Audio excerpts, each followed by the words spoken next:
Welcome inside this week opening holiday edition of Big Ten Today, presented by Gatorade. Rick Pizzo, thrilled to be joined by Rafael Davis. I feel like we may have done this recently in a slightly different location after a weekend in which it looked like a lot of other weekends in Big Ten play. Some surprises, some bounce backs, but on this weekend there was an Izzo making a star turn. It just wasn't Tom Izzo. Exactly. We had a great weekend of hoop. You learned some things about a few teams. We really feel like a couple teams turned that corner, are going to change their season around, but one thing remained the same. It is hard to win on the road in the Big Ten. We'll get into that comparison between Steven Izzo and Wilt Chamberlain. Yes, that's right, coming up in just a little bit. But first, it is time for today's big story. As we look back at some weekend results, it feels like those Friday games featuring Indiana and Iowa were like 2 weeks ago, but they were within the weekend. Indiana, Iowa, each with big bounce-back wins. The Hawkeyes take care of Nebraska. Indiana beats Minnesota. And then over the weekend, Wisconsin,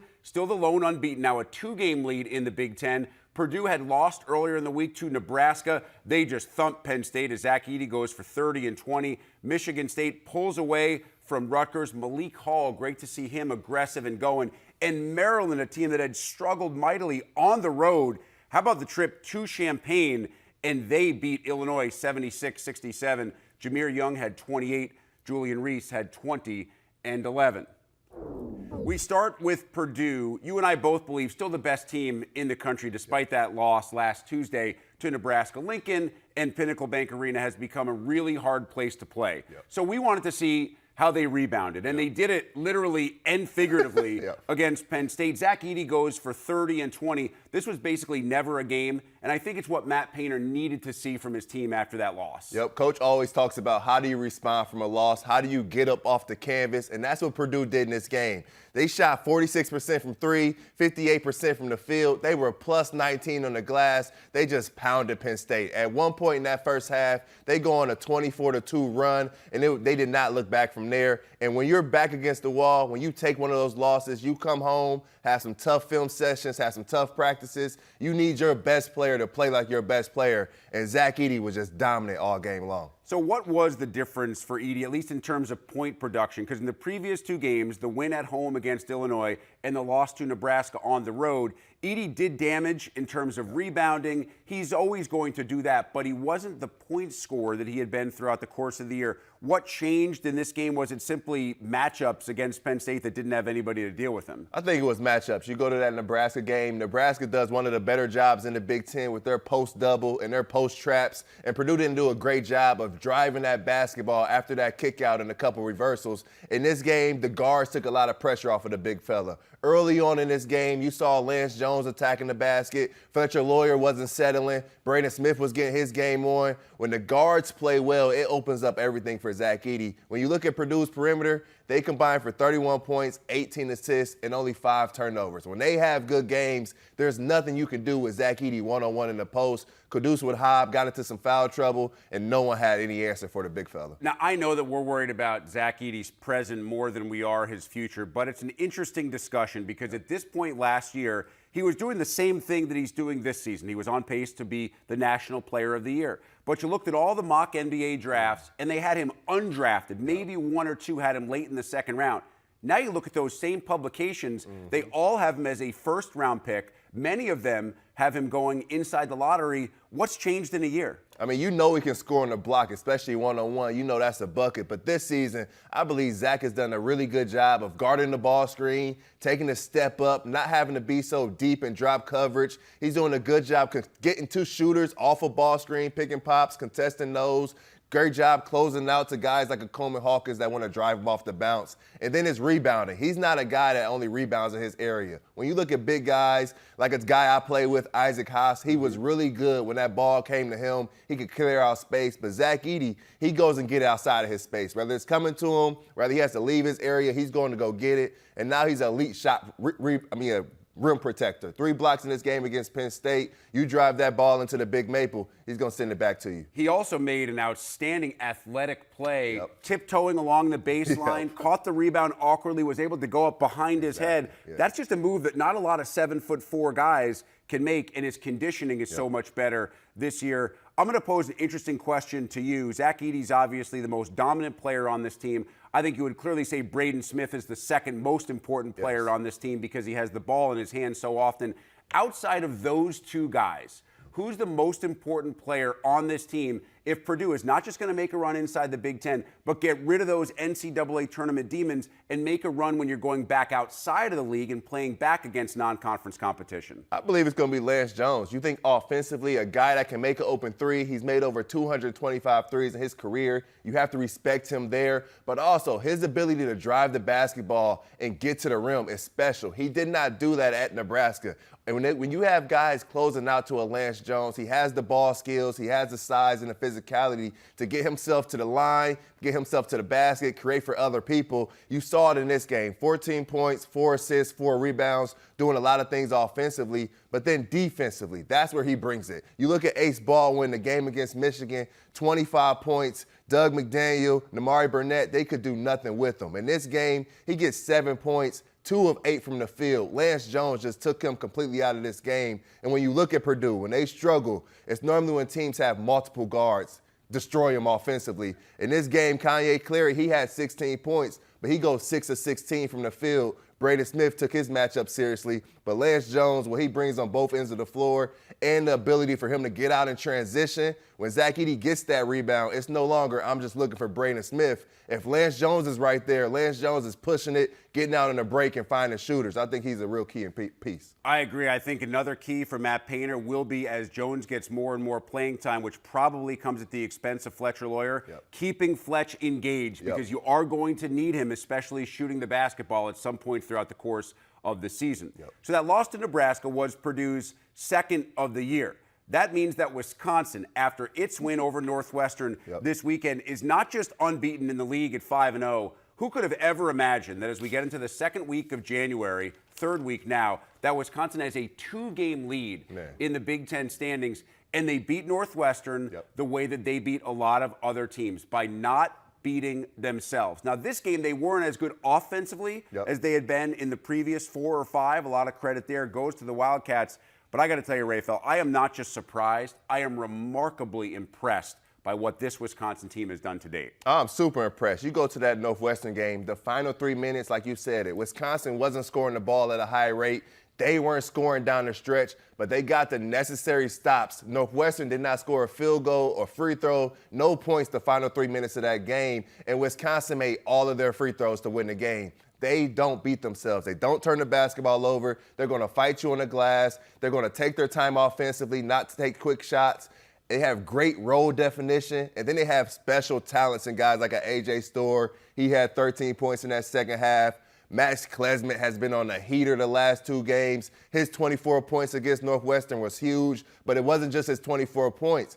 He's been one of the quietest, best defenders in the Big Ten. He's taken K-State Tominaga out of games. He took Ryan Langborg completely out of this game. Ryan Langborg, 8 points, 4 of 9 from the field. Max Klesmit was great. But when you have a core guy of Chucky Hepburn, Tyler Wall, Steven Crowd, they set the foundation. Then you throw in some talented athletic dudes, Max Klesmit, A.J. Storr, John Blackwell off the bench.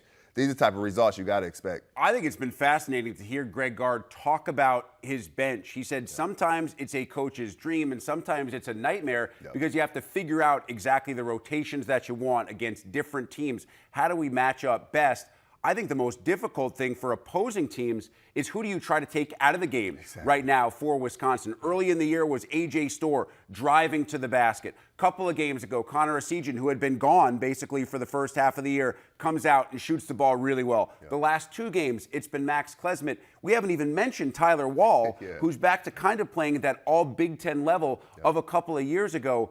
I'm not going to compare this team to the Sam Decker, Frank Kaminsky squad in terms of talent, but in terms of overall depth, Greg Gard has to feel like he has 8, 9, maybe 10 guys on that bench who can play different roles and score when they need to score. And they have the pieces. You talk about Sam Decker. A.J. Storr is right with him athletically. He's a big wing. When a play breaks down, he can go get them a basket. And Wisconsin, when they have a shot clock, when it's running down, that was their problem last year. They didn't have a guy that can play off the dribble, have the wiggle, get to the basket. A.J. Storr has the ball skills, and he has the size to get to the basket. John Blackwell, Connor Essegian, Connor Season has really found out how to come in the game and maximize his minutes. Rather, he's getting 5 minutes a game, 12 minutes a game. He's just found a way to give it his all through that mix. We haven't even mentioned Steven Crowell. The big fella can dominate in the post. He can make open three. Chucky Hepburn's one of the steadiest point guards in the league.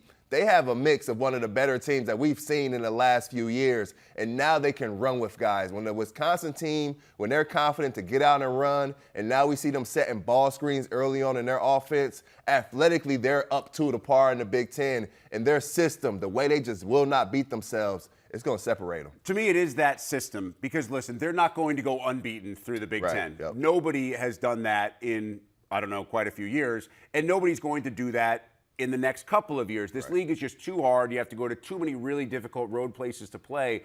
But I think when you consider what Wisconsin does and how they do it, they're not a team that is very likely, they're not a squad you look at and think they're going to lose 2 or 3 games in a row because the way they play, that's just not how they're made. And the way they bounce back. They're not dependent on one guy to have a good game. Like you said earlier, it could be Max Klesmit. It could be A.J. Stewart, Chucky Hepburn. And they got guys off the bench that can beat you. And that's one thing Coach Painter would always harp on.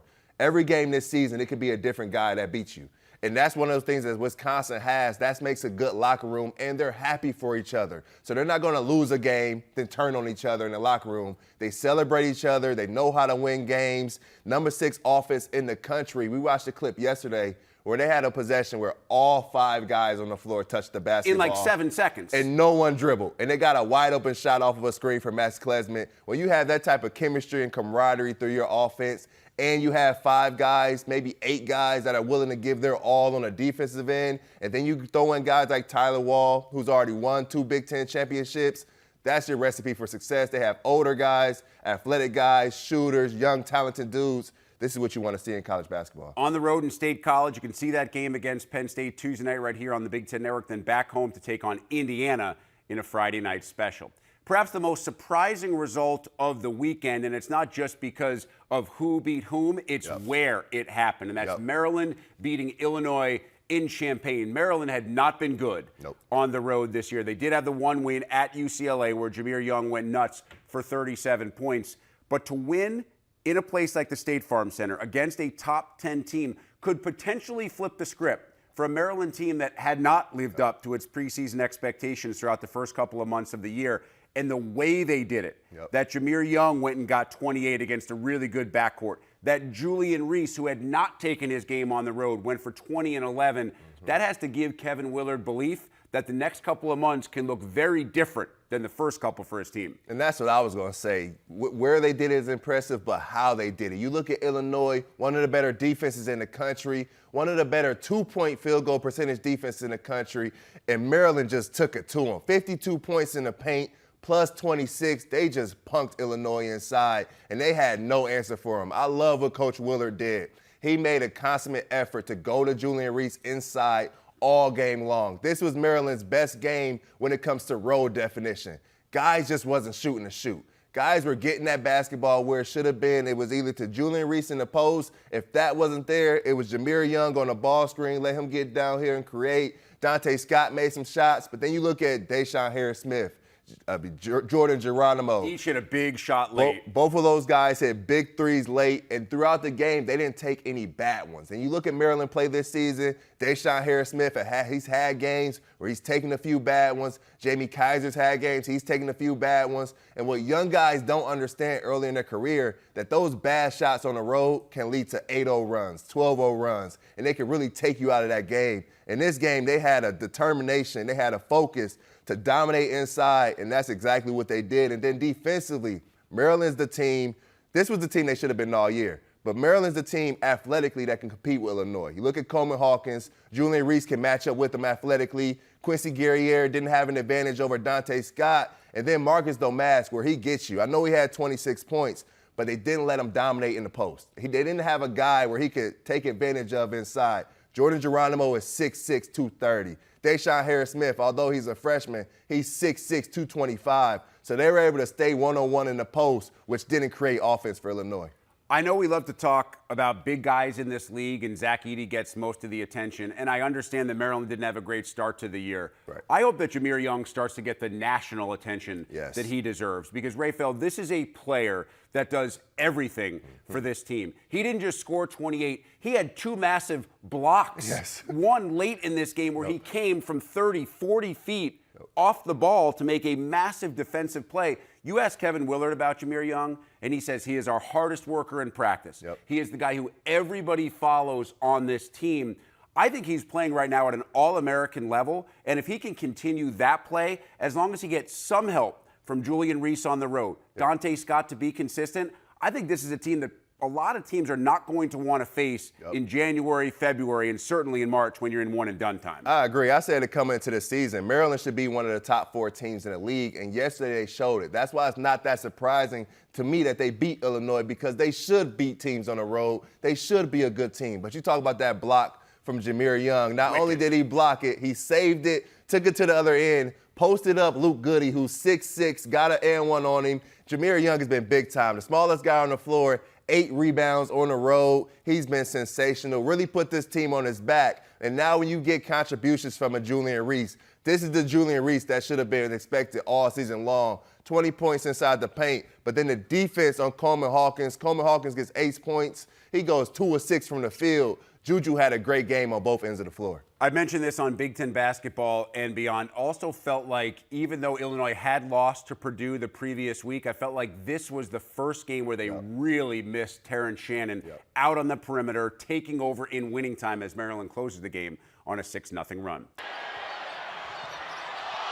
Izzo between the legs, throws one up, and it goes! The first points ever for Steven Izzo. As a dad here, how does that make you feel to see Steven connect like that? It looked just like LaFonso Ellis at Notre Dame, didn't it, with their similarities? You know what? That's a thrill of a dad. It's a thrill of a lifetime. And I love the fact that my players were probably more excited than I was. What a great moment on Sunday in East Lansing, and you gotta love it when Steven Izzo, he of the 3 career points, makes a little bit of fun of himself, mocking the Wilt Chamberlain iconic 100. Of course, Wilt got 100 in a game. Izzo 3 in his 43 career appearances in East Lansing. Rick Pizzo back with Raphael Davis here on Big Ten Today. It was a fantastic moment, and we joke about his first career points. Did go ahead and make the free throw for that 3-point play, but you weren't joking when you said the reaction from the players and how Michigan State felt about that post game says something about the chemistry of this team and maybe what they can be, because they haven't been that team so far this year. Yeah, I said Sunday that moment could have been a season-changing moment. And I said it jokingly, but I was serious about it, because this team, they needed a reason to celebrate. They needed a reason to jump around the locker room, throw some water on each other, feel good about each other, and celebrate a teammate. It's felt like all season long, this Michigan State team has been fighting Coach Izzo, fighting the Michigan State brand, fighting how they should be playing basketball. But when you have a moment like this in the locker room, you can celebrate with your teammates, jump around with your guys, be happy for one another. They got to take this energy, especially what they did in that second half, to be able to get Steven Izzo in the game and be able to take this on throughout the rest of the season. I just love Tyson Walker straight to Izzo. You're the guy. Yes. You're the guy today, and they celebrated him. It was a fantastic moment, but for Michigan State, it was also a really important game to win. They went into the Rutgers matchup at home, 1-4 in the Big Ten.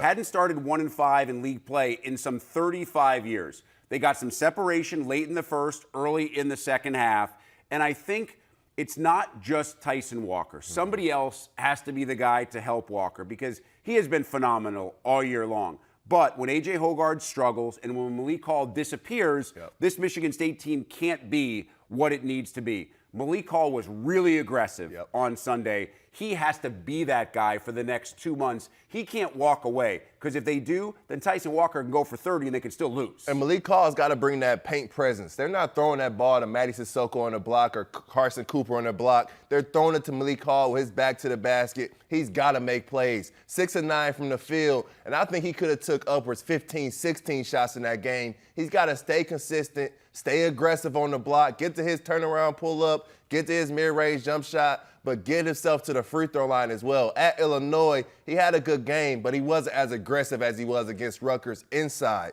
But you look at that second half versus the first half for Michigan State, that second half was Michigan State basketball. In that first half, they were -4 in the paint. They had 7 turnovers on their 7 made field goals, only 7 assists. In the second half, they're +10 in the paint, 12 assists to 16 field goals, only 2 turnovers. And I think a big reason to that was the play of Trey Holloman. At Illinois, Michigan State got no bench production, only 4 points off the bench. In this game, they got 26 points off the bench because they blew it out. But Trey Holloman off the bench, 9 points, 6 assists. You see Coach Izzo put him on the point at the second half. More minutes. Let him run some point guard. Let him set the offense. He pushes it in transition. He guards his tail off on defense. He doesn't shoot ill-advised jumpers, doesn't over-dribble. He just does his job, and he had a great game. Yeah, it's fascinating because we thought it would be guys like Cohen Carr, Xavier Booker, Jeremy Fears getting more run. It's been Trey Holloman who's been one of the key guys off the bench for Michigan State, snapping that 2-game losing streak,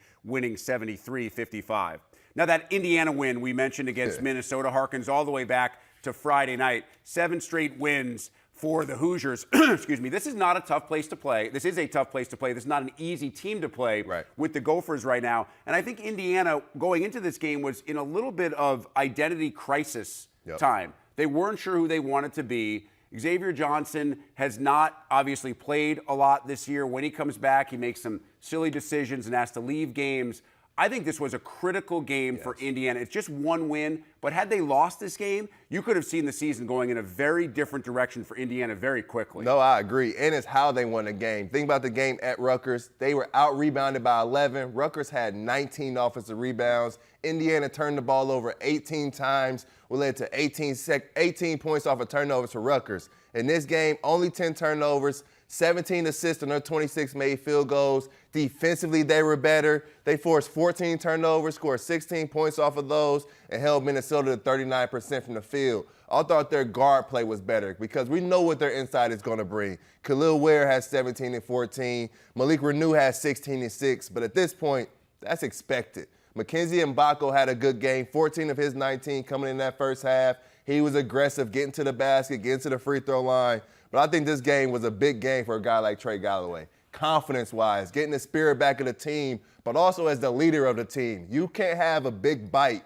in the locker room or a big voice in the locker room if you're not producing on the floor. And Trey Galloway had one of his better games, quiet, scoring the ball, just 10 points. But it hit 7 assists, 4 steals, 0 turnovers, guarding Elijah Hawkins, taking him out of the game. That was big time. How do you feel about Mbako's play to this point? And can a freshman, which is not a position that Mike Woodson wants him to be in, be kind of the guy for this team? I know Malik Renew has been fantastic down low, but I get the sense late in the year that teams are going to really start packing it in, making sure that Renew and Khalil Ware are not the guys to beat you. They're going to ask Mackenzie Mbako and the rest of that perimeter to be the reason that Indiana wins. We hear Coach Weber say it all the time. It's a guards game, especially as the season goes on. Guards have got to be able to get the basketball, make plays off the bounce for themselves, but also create opportunities for teammates. And I think Mackenzie Mbako has grown so much throughout this season. Early on, he just didn't know how to play hard. He didn't know how to play hard. He didn't know how to defend. He didn't know what the difference between taking a good shot or just shooting a shoot. Now he's figured that out on both ends of the floor. You see him offensive rebounding more, driving the basketball, getting to the free throw line. I think he's talented enough to be able to be a guy that can be 14 to 16 points a game consistently. It's the way he goes about it. But I don't think there's been a guy as a freshman to depend on in this league, maybe since D'Angelo Russell. So a big win for Indiana on Friday night against a pretty tough opponent. Say the same thing about Iowa, taking on the Huskers, and they win this game 94-75. Now, the Hawkeyes have won 5 of their last 6, scored 94 in this one. They do a really nice job against a team that obviously can beat some of the nation's best. Nebraska already knocking off Purdue and Michigan State just in league play. Also had that win over Kansas State. Fred Hoiberg's team is really good. What do you make of this Iowa team? Because for me, I'm still trying to figure out just how good the Hawkeyes can be. I think this Iowa team is growing as a guy Owen Freeman grows. You think early in the season, Ben Krikke was playing the five position. He wasn't comfortable playing the 5 in the Big Ten. Owen Freeman coming off the bench during that first Big Ten game against Purdue, he wasn't physically ready. But Owen Freeman has been really good the last 2 games against really good big men. You think Cliff Amore, Rink Mass, Owen Freeman has averaged over 18 points a game, over 7 rebounds a game in those 2. Peyton Sanford has stepped up in a big way like we talked about. When you have a struggling season, you need to turn it around. You got to depend on your leaders and your older guys. Peyton Sanford, the last 2 games, 21 points a game, 10 to 20 from the three-point line. And then Tony Perkins in that last game, Iowa's been trying to find a point guard all season long. A guy that can set the table, get guys involved. Tony Perkins, 15 assists, just 2 turnovers in their last game against Nebraska. That was huge because Iowa over the last 2 games, 47 assists, and then defensively, they've held their opponents 10 to 45 from 3. There were so many highly touted freshmen coming into this year. One guy that we didn't talk about much was Owen Freeman. Yes. He has now been the Big Ten Freshman of the Week already 5 times this year, and that was before this week's play. Impressive stuff, and a big reason why the Hawks have won 5 of their last 6. In case you missed it on Saturday night, and I'm not sure what else you could have been doing, you certainly weren't outside, Iowa took care of business against Indiana 84-57. It was another one of those watershed moments for women's college basketball, a Saturday night primetime game on one of the major national networks. Gus Johnson, one of the iconic voices of college sports, on the call. Hawkeyes 84-57. By the way, such a great show that the arena was nearly filled, despite the fact that folks had to get there through blizzard-like conditions. You look at the last 4 Iowa home games against ranked Big Ten opponents, see Indiana in there quite often. 3 of those 4 matchups, this is the big stat fueled by Gatorade. But to see the most recent game, that 84-57 win, by far the biggest margin over the Hoosiers. And we are thrilled now to welcome in Iowa women's coach Lisa Bluder. Lisa, first and foremost, I'm assuming that you, like the rest of us in the Midwest, have a main focus the next couple of days of doing everything you can indoors. There's no doubt. I am so glad I'm not an outdoor sport coach for sure, but it was amazing to see all those people make it to Carver Hawkeye Arena to support this team despite warnings to stay home. And so it was really special. Yeah, you and your team do continue to help push the envelope for this sport. Is it still resonating with you and the players that you're continuing to be part of these firsts, like a Saturday night primetime game on one of the 4 major networks? You know, we're just trying to take it all in. It's been so much fun. We've had so many great experiences with this team, and we're just trying to enjoy everything. You know, if you think about it too much, you might get nervous about it. You know, how much this team is really taking, I think, women's basketball to the next level. So we're just trying to do our best every day, get better at practice every day, and have a lot of fun. And I know, Lisa, that's probably more of a narrative for those of us in the media than it is for you as coaches or for the players, because at the end of the day, you're looking at the schedule and you're worried about practice and you're worried about the next opponent on your schedule, but you've taken down 14 straight opponents. That's 14 straight wins over the last couple of months. So what is this team on the court, whether it's during practice or during games, doing so well right now? You know, we did lose 2 starters last year, but I think the people that are coming that have replaced those people have done such a good job. Our culture's always been really strong. Our chemistry's always been just terrific, and it is this year again. You can just see the joy that these women have playing with each other and how happy they get for each other when they do well. But I think, you know, the emergence of Hannah Stolke has really been good. You know, her athleticism is just different than what we've had before. I think, you know, when Gabby Marshall hits 3-point shots, we're just so hard to guard. Molly Davis is really coming of her own. Kate Martin's playing so well. And our bench, I think, is better than we've ever had. Lisa, every team has its own identity. Obviously, the identity of this team a little bit different than the one that went to the national championship game a year ago. You mentioned the 2 starters gone. There's no Monica Sonano down there for that 1-2 punch with Caitlin. How would you define kind of the identity of this team and what it feels like inside the locker room together? Oh, that's a hard question, Rick. You know, honestly, in the locker room, and I know a lot of coaches use this, it's a family atmosphere, but it is. I mean, we have a superstar in Caitlin Clark, and everybody could say everything revolves around her, but honestly, it doesn't. Caitlin is somebody that really shines the spotlight on her teammates as much as she can. They really are happy for her when she achieves the success that she's having. But it really is a family atmosphere, and that doesn't happen if everything is focused on the superstar. And I think, Lisa, that goes back not just to the start of this year, but you've talked about the summer trip that you made to Italy and Croatia. And you said it was about so much more than just visiting foreign countries. So when you look back, what do you think that trip specifically did in getting ready for this year?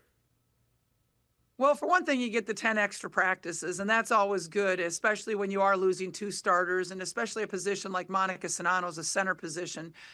You've got to build that chemistry. Caitlin and Monica had 3 years of playing together, and so that chemistry was really developed over time. And now we're trying to expedite that process with a new center and centers, because we're kind of doing that by committee.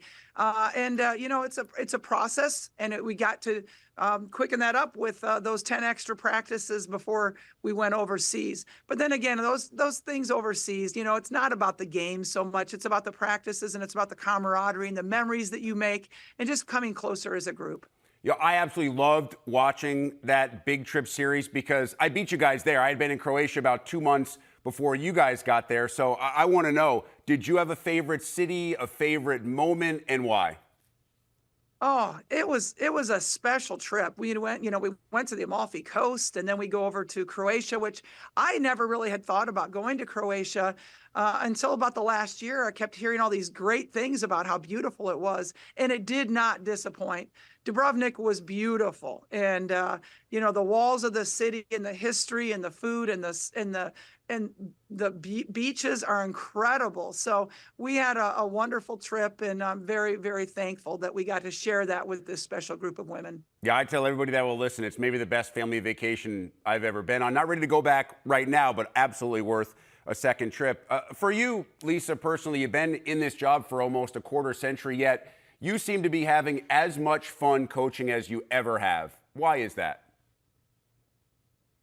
I am. I just love coming to work every day. I surround myself with great people, and that starts with my staff. Those are my best friends. I trust them just completely. And then I get to go to work with, 14 energetic 20-year-olds. Who wouldn't want that job? These women are highly driven, both in the classroom and on the court, and they're positive. And so when you come to work every day, you're around people that you want to be around. I'm having a lot of fun, and I'm just, again, very, very thankful for that.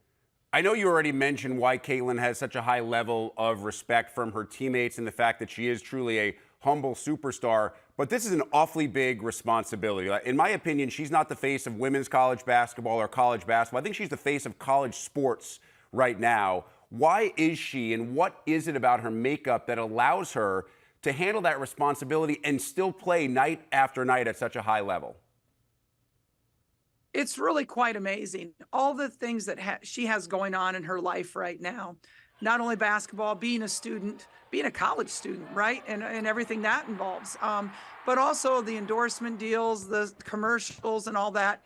She is the face of basketball, in my opinion, right now. Everybody is excited to see her. She plays an exciting style, but boy, she is mature beyond her years. For her to be able to handle the pressure of being the reigning National Player of the Year, for her to be able to go out and perform every night the way that she does, she's incredibly mature mentally, emotionally, and she's got a great team. Her parents are really good at keeping her grounded and kind of isolating her a little bit from a lot of distractions that could really take her away from her game. So I think she's got a great team that's helping her handle these situations.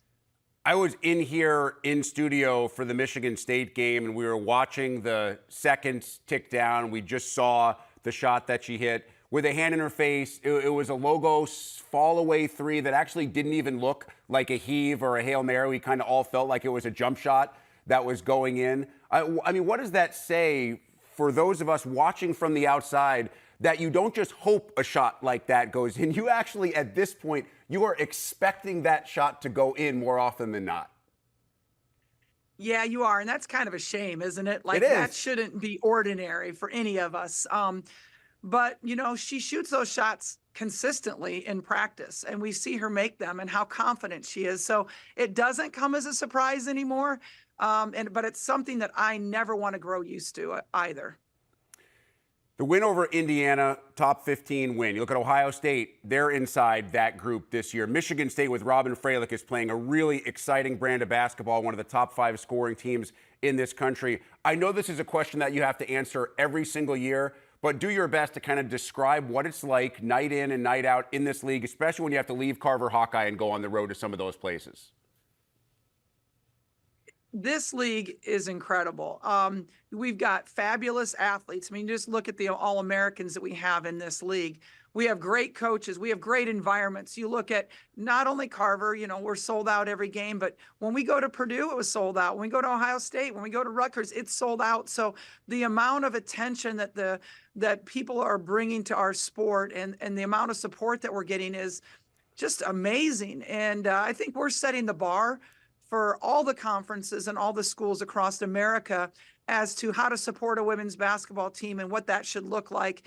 And again, the coaching in this league is fabulous. We are tested every single night, whether we're home or whether we're away. And I do think it is the #1 women's basketball conference in America. All right, Lisa, I know you got practice shortly, so let's get you out of here on this one. I know your husband is an author. I've read one of his books, The Great Gamble, absolutely loved it. If he was writing the perfect ending to this season and perhaps to the college career of Caitlin Clark, how would he write it? Oh my. He would definitely write it because he lives with me. He would definitely have to write it with Iowa winning a national title. So that's not fictitious though. That's a real possibility. Thanks for plugging his book, Rick. I appreciate it. The Great Gamble by Dave Bluder. No, absolutely. And we do hope that when he writes that story this April, that it is a nonfiction story and we can look back on the national championship. Lisa, we truly appreciate the time. Get to practice. I know the ladies are waiting for you. We appreciate it. Best of luck the rest of the way. Thanks, Rick. And thanks to that win and 14 straight W's, coupled with a loss by former top 2 team UCLA, Iowa has moved up inside the top 2. Hawkeyes trail only South Carolina in the latest AP poll. Indiana only drops a bit after that loss to Iowa. Ohio State inside the top 20. Buckeyes picked up a big win on Sunday, knocking off Michigan State. Time for us to take you around the Big Ten. Not a huge surprise here, but certainly a disappointment for those who are chanting one more year every time J.J. McCarthy spoke after leading Team 144 to that national championship. But McCarthy says, despite the fact that he is forever a Michigan man, he will enter the 2024 NFL Draft. Good news, just a few hours ago, running back Donovan Edwards says he plans to come back to Michigan for another season. Jedd Fisch spent some time in Ann Arbor as an assistant coach. Most recently, he did great work at Arizona, and that led to him taking the Washington job after former Husky coach Kalen DeBoer left to take the Alabama job following Nick Saban's retirement. This is how the coaching carousel worked. So Fisch, formerly an assistant in the Big Ten, will now return to the Big Ten, year 1 of Washington's membership in the league. He will be the Huskies' head coach. Our congrats to Minnesota's Maya Houghton, an unbelievable performance on the floor exercise, a perfect 10 in the 2024 home debut. It is her first of the season, but the 6th of her career, and it helped the number 6th ranked Gophers knock off Eastern Michigan in the meet. And of course, on this MLK Day, we do celebrate the life and legacy of Dr. Martin Luther King Jr., one of the most influential voices in the fight for racial equality. This past fall at Big Ten Basketball Media Days, we asked players and coaches to recite a portion of Dr. King's most iconic speech.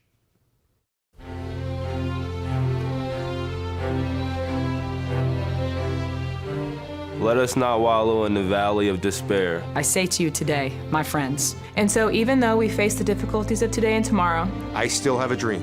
It is a dream deeply rooted in the American dream.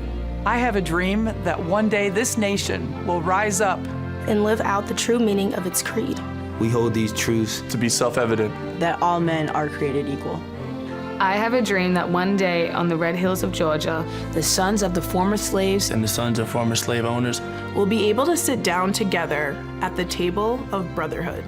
I have a dream that one day, even the state of Mississippi, A state sweltering with the heat of injustice, Sweltering with the heat of oppression, will be transformed into an oasis of freedom and justice. I have a dream that my 4 little children will one day Live in a nation where they will not be judged by the color of their skin, but by the content of their character.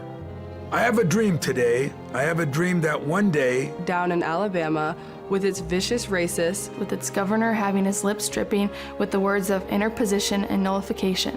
One day, right there in Alabama, little black boys and black girls will be able to join hands with little white boys and white girls as sisters and brothers. I have a dream today. I have a dream that one day every valley shall be exalted, and every hill and mountain shall be made low. The rough places will be made plain, And the crooked places will be made straight. And the glory of God shall be revealed. and all flesh shall see it together. This is our hope, and this is the faith that I go back to the South with. With this faith, we will be able to hew out of the mountain of despair a stone of hope. With this faith, we will be able to transform the jangling discords of our nation into a beautiful symphony of brotherhood. With this faith, we will be able to work together, To pray together, To struggle together. to go to jail together. To stand up for freedom together. knowing that we will be free one day. And this will be the day This will be the day When all of God's children, We'll be able to sing with new meaning. my country, 'tis of thee, sweet land of liberty, of thee I sing. Land where my fathers died, land of the pilgrim's pride. From every mountainside, let freedom ring. And if America is to be a great nation, this must become true. And so let freedom ring from the prodigious hilltops of New Hampshire. let freedom ring from the mighty mountains of New York. Let freedom ring from the heightening Alleghenies of Pennsylvania. Let freedom ring from the snow-capped Rockies of Colorado. Let freedom ring from the curvaceous slopes of California. But not only that, Let freedom ring from Stone Mountain of Georgia. Let freedom ring from Lookout Mountain of Tennessee. Let freedom ring from every hill and molehill of Mississippi. From every mountainside, let freedom ring. And when this happens, And when we allow freedom ring, When we let it ring from every village and every hamlet. from every state and every city, we will be able to speed up that day when all of God's children, Black men and white men, Jews and Gentiles. Protestants and Catholics will be able to Join hands and sing in the words of the old Negro spiritual. Free at last. Free at last. Thank God Almighty, we are free at last.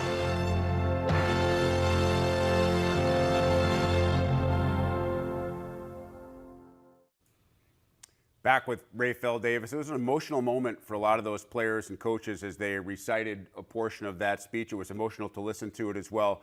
What did it make you feel? It was cool to be in those rooms and see the guys and the young ladies and the coaches give those speeches and read off of those cards. But for me, just super grateful for Dr. Martin Luther King's sacrifices, because without him, I don't know if I'm here talking with you right now, Rick, because when you think back to the Civil Rights Movement and all the doors that it did open up for African Americans, it's hard not to think about a guy, Irv Cross, the first black person on national TV, being a sports pundit. Without him paving the way, without Martin Luther King opening that door for guys like Irv Cross, this door wouldn't be open like for me. So it was big time being in that room, seeing the emotions, especially talking to Coach Woodson about it after he kind of did the talk on camera. It was a real cool moment, special moment to be a part of. Emotional, no doubt, as we celebrate one of the great voices in that fight for racial equality on this Martin Luther King Day 2024.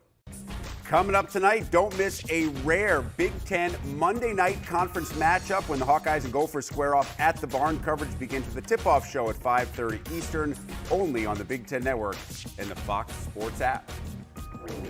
Minute or two left with Rayfeld Davis as we look ahead to that Iowa-Minnesota game. Hawkeyes have won 5 of 6, but I know you're a fan of this Minnesota team down low with guys like Pharrell Payne and Dawson Garcia, and of course the evolution of the point guard Elijah Hawkins. And I'm really looking forward to the matchup of Owen Freeman and Pharrell Payne, because Owen Freeman's been playing really good basketball, 18 points a game, over 7 rebounds the last 2 games. But Pharrell Payne is a grown man down low. 17 points, 10 rebounds, 5 blocks against Indiana. That'd be a good matchup. One thing we know about going on the road in the Big Ten is that your defense will travel with you, but sometimes your jumper doesn't get in the suitcase. Peyton Sanford, if that ball doesn't go in from deep, he's going to need to be aggressive, driving to the basketball, getting to the free throw line. And then Minnesota needs to have a good game out of Dawson Garcia.